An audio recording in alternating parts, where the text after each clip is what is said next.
Bonjour à tous, Simon Vesperini. Souvenez-vous, c'était en mars dernier. Le pays est sous le choc, on se trouve confiné, les marchés boursiers plongent et on se dit que l'immobilier va plonger également.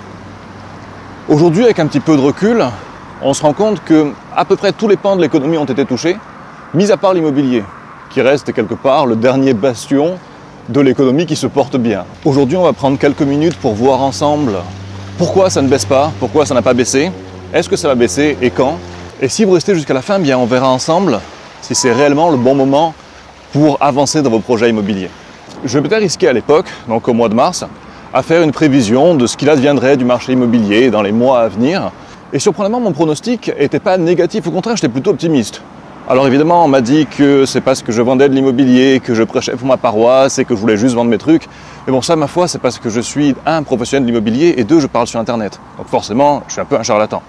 Mais j'assume. Qu'est-ce qui me laisse à penser que le marché va se maintenir? Pour ma part, je pense qu'un crack est peu probable. Je t'ai mis habillé à l'époque quand même, hein. Mais sans plus attendre, venons-en aux chiffres, sonnants et trébuchants. Dans les grandes villes, les prix ont cessé d'augmenter. Ils sont stables, on a une stabilisation des prix. Dans les petites villes, 50 à 100 000 habitants et 100 000 à 500 000 habitants, dans la moitié d'entre elles, on a jusqu'à 7% d'augmentation des prix constatés depuis le déconfinement. La plupart des professionnels rapportent ce que je pourrais rapporter moi-même. On n'a jamais autant vendu et de choses parfois même improbables qu'on n'aurait pas vendues à une autre période que depuis le déconfinement. Ceci est d'autant plus vrai pour la Corse et c'est Google qui va nous expliquer pourquoi. Donc on le voit assez nettement sur le graphe ici. En fait, c'est combien de fois le mot immobilier a été cherché sur Google. Et on voit que pendant le mois de mars, eh bien, clairement, ça n'intéresse plus trop les gens, ils sont occupés à d'autres choses, ils sont sous le choc, ils sont angoissés. Et puis, progressivement, ça remonte jusqu'à atteindre un pic assez historique au moment du déconfinement. Et si on regarde parmi les recherches associées donc à immobilier, eh bien on s'aperçoit que la Corse est en seconde position, après le Limousin. Donc ça nous montre bien ce que l'on avait anticipé. On a une sorte d'exode urbain, des gens qui, effrayés par une possibilité de reconfinement, s'orientent vers les campagnes. Mais ce n'est pas la seule explication au boom de l'immobilier actuel. En seconde position, et on tente de pas trop en parler, mais les gens qui ont beaucoup d'épargne sont renseignés parce que sinon ils n'auraient pas beaucoup d'épargne s'il n'y a pas beaucoup de renseignements. Il y a une crainte de saisie de l'épargne. Donc les gens qui ont de l'argent qui dort sur les comptes, n'oublions pas que les Français sont parmi les peuples au monde qui ont le plus d'épargne. Bien, face à un risque fût-il minime de saisie de leur épargne, bien, ils préfèrent placer ça dans de l'immobilier, dans de la pierre, qui reste un placement serein, fiable. Par ailleurs, on a une crainte d'une hyperinflation. On a peur que la monnaie soit dévaluée, que les prix se trouvent à la hausse, de manière artificielle bien sûr. Et on se dit que notre argent sur nos comptes, si demain les prix venaient à augmenter d'un tiers, il n'y aurait pas un tiers de plus d'argent sur nos comptes. Par contre, l'argent qui est investi dans un bien immobilier, les prix augmentant d'un tiers, les prix de l'immobilier aussi, tôt ou tard, se réajusteraient du tiers à la hausse. Et ainsi, notre patrimoine, notre capital, notre richesse serait préservée. La quatrième raison, les gens ont besoin de sécurité.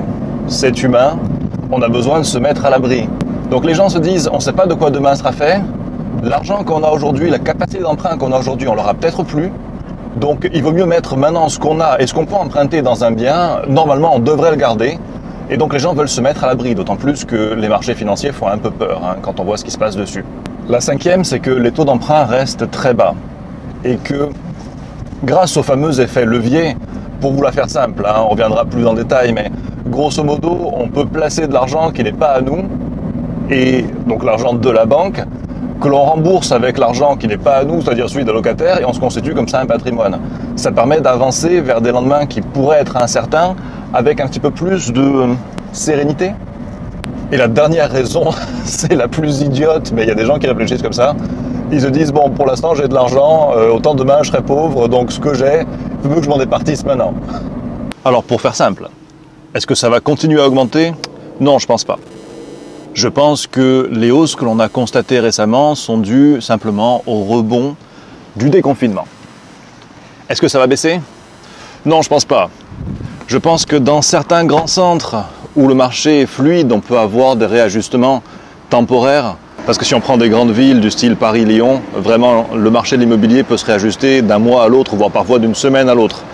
Mais on est préservé de ça dans des zones qui sont moins dynamiques et qui sont plus proches de la nature pour toutes les raisons que l'on a évoquées plus tôt. Clairement, si vous investissez à base d'emprunts, les taux étant toujours très bas, c'est le moment d'y aller parce qu'on ne sait pas de quoi demain sera fait d'un point de vue bancaire. Si vous investissez en fonds propres, bien, il va y avoir de bonnes affaires. Il y en a toujours, il y en a tout le temps. Vous avez la possibilité d'être réactif, d'être efficace, de mettre sur la table une somme convaincante.